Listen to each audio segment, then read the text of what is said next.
Hey, what's going on, everybody? This is A.J. and I'm coming to you with another video. This is just an update.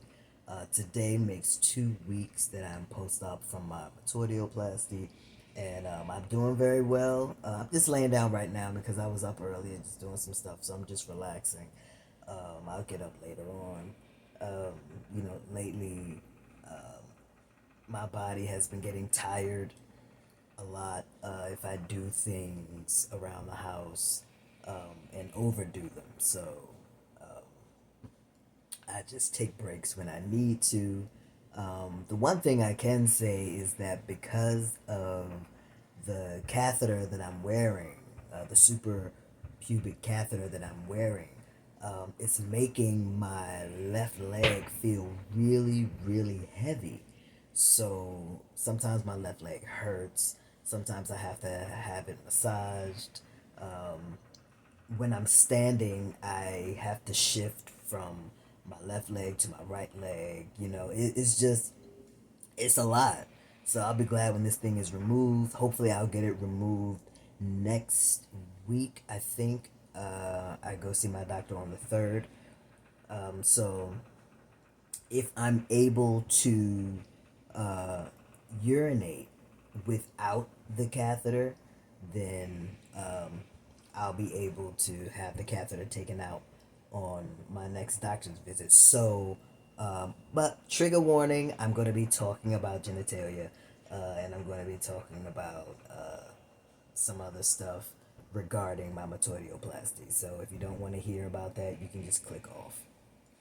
But my doctor told me that 3 to 4 days before I come see him, he wants me to try to pee out of my penis so that he can know that and I can know that everything is okay as far as the urine flow and that I'm able to actually use my penis. So if I'm able to, then he'll remove the catheter. So I am probably going to try to pee on Monday, I think. Since I go to see him on Thursday, I'll try to do it on Monday. I'm gonna be honest, yo. I'm not looking forward to it. I'm looking forward to it because I want to be able to pee standing up out of my penis. But at the same time, I'm not looking forward to it because, my doctor and some other trans men have said who had metoidioplasties said that it really, really hurts. They said it's going to hurt. It's going to burn. Um, so just get ready. So I'm hoping it won't hurt as bad as they say it will. But what I'm doing is setting my mind up for like the worst kind of pain. Just so I can just go do it, because I want to do it, and I really want this catheter out. It has been giving me problems, not to the point of it like shifting or me feeling it or anything. It's just that all this tape and everything that I have to put on it to secure it is messing with my skin. And sometimes when I'm walking and I have the bag attached to it, of course.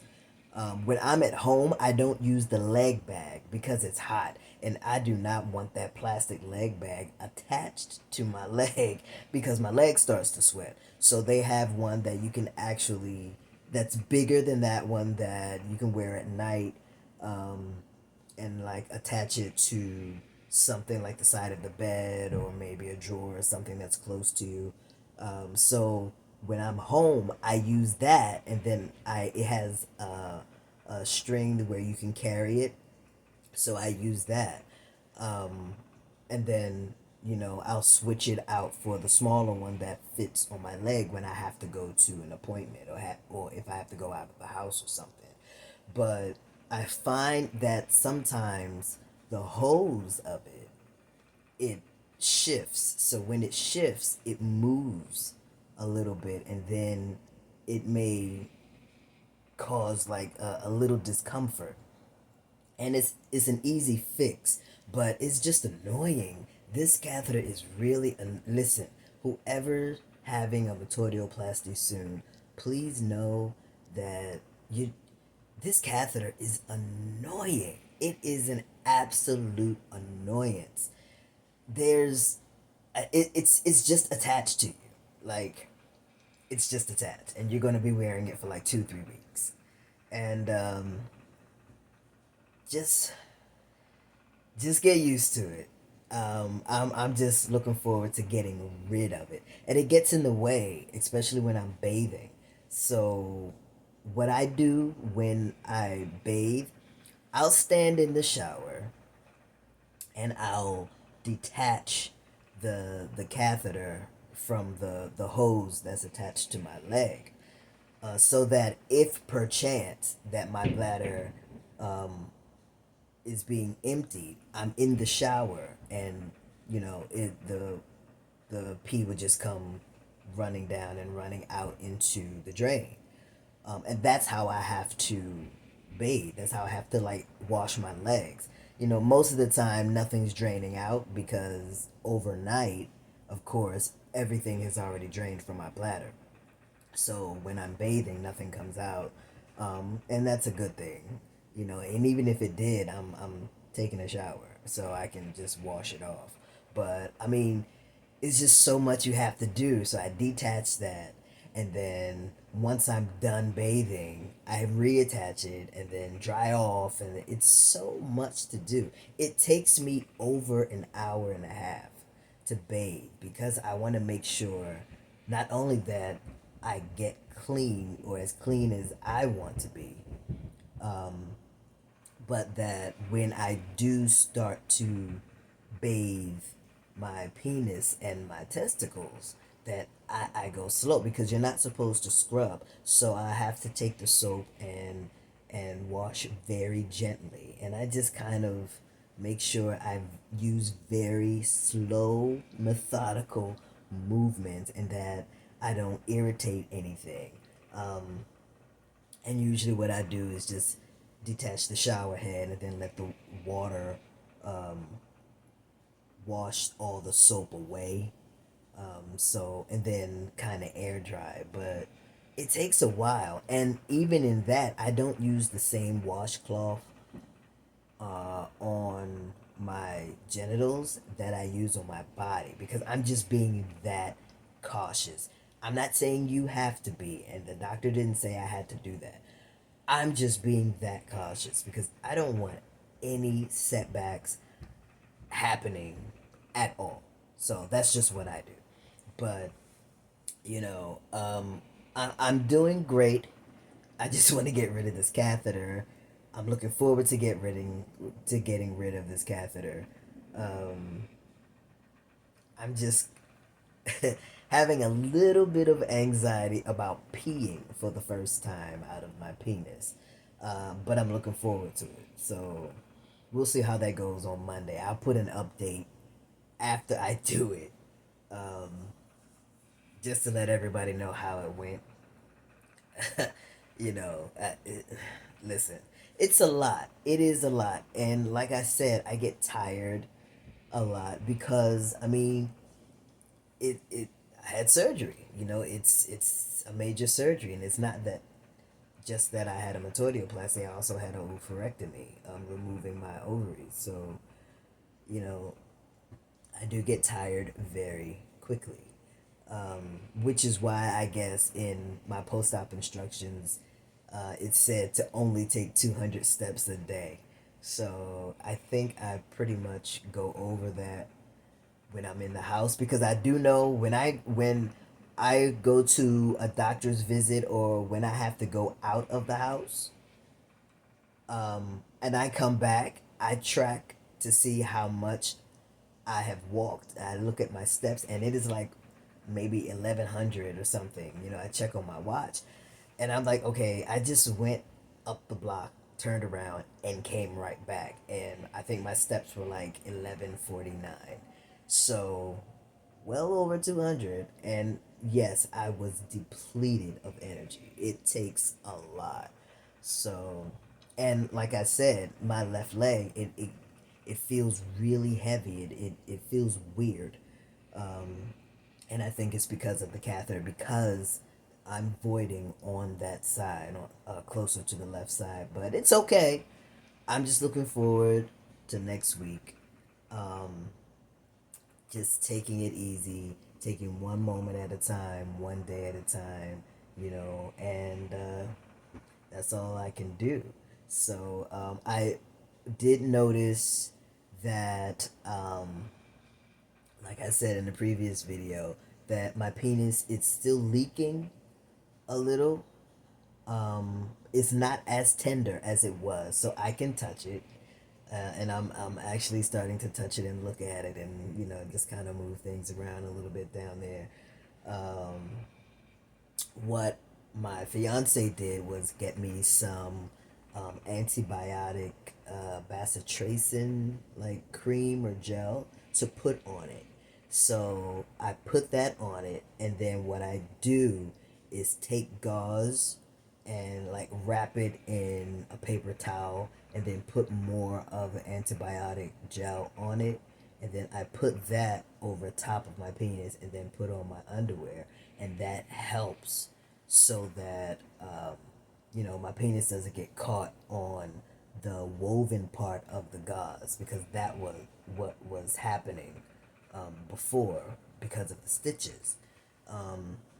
So now I just put paper towel over it, and the anti bacterial gel, it really helps. Like, make sure you get some bacitracin, antibacterial gel, Neosport, whatever.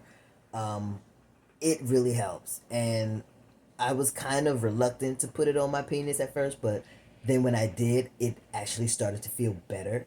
It wasn't as sore. And it really helps. So, yeah. And I put that on every day, and I change them throughout the day because, like I said, my penis leaks. Um, and that is normal. It will leak. I was told maybe 2, 3 weeks, or whatever. It doesn't leak a lot, but it leaks enough for me to have to wear something just so that it doesn't leak into my underwear. But it feels a lot better. It's a little easier to bathe down there now. I look at it every day. Look at look at my balls every day. They're still a little tender, not a lot. I can touch them, um, and I wash very gently around them, and I still use a Q-tip to get around the parts that I don't want to put the washcloth, because I think the stitches are still there, and I don't want to aggravate them. So I'll use a Q-tip and very gently just clean in the area. But yeah, it takes a while. It takes a while for me to bathe. Like I said, about an hour and a half. Long time, long time. But it's worth it. Once I'm done, I'm done. Um, and then I just go about my day. Usually, what I do during the day, I'll do some computer work. If my fiance's home, she'll make meals. I started getting back in the kitchen to make some meals because that's what I'm used to doing. But if I'm not feeling up to par, then I won't. Um, and sometimes when I do, afterward, it's like, yeah, that was like the biggest thing. Just making a meal takes a lot of energy. So, and because I'm not sitting down a lot yet, I'm either laying down or standing up. So when I stand up, of course, then my leg starts to hurt. It's a whole big circle. But you get used to it. You get into a rhythm and a routine as to what you can do and what your body will allow you to do. Well, this lighting is funny. Anyway, sorry about that. I think my hand was doing something to make the lighting go in and out, so I'll just keep my hand down. But yeah, so my recovery's doing well. I'm doing well. Yeah, I don't think there's anything else going on. It's just me waiting to get this catheter out. Like, it is bothersome. It really is. And like I said, it doesn't hurt. it's just a nuisance because it's there and I can't move the way I want. Oh, you please don't try to like bend down. You can't bend. Um, I tried. It doesn't work. So anything that's on the floor or like in the refrigerator on a bottom shelf, I have to have someone get it for me. I can reach up to get things, but even when I reach up, it's still a stretch, literally. So just make sure that if you're having a metoidioplasty, you have someone there with you, all the time, literally all the time, because you don't want to risk injuring yourself or wearing yourself out trying to do something that someone else could have done for you, you know. But yeah, so that's my update. Um, I don't know what else to tell you. Like I said, I'm doing good. I'm just relaxing. Most of the time, this is my stance. I'm just laying down doing work. Um, but it's all for a purpose because I need to get my strength up, and it'll help with my healing. I don't want to do too much, even though I feel like I'm doing absolutely nothing. I'm actually doing a lot. I'm healing. So just remember that. If you start to feel like, you're getting bored or you're not doing anything, no, you're healing. So you have to give your body time. And, you know, I'm just taking one day at a time. So, yep, I'm doing well. I will come back with other videos, but do me a favor. I want you to like this video, subscribe to my channel, hit the notification bell, and I'll come back with more videos. I'll come back with more updates. Um, if you have any questions, just ask and I'll do a video on it, or I'll answer your questions in the comments. And yeah, that's it, you know? So, thank you so much for watching. I will hopefully see everyone later. Thank you for all your support. And I want you to be good. And if you can't be good, then be good at it. A.J. out, y'all.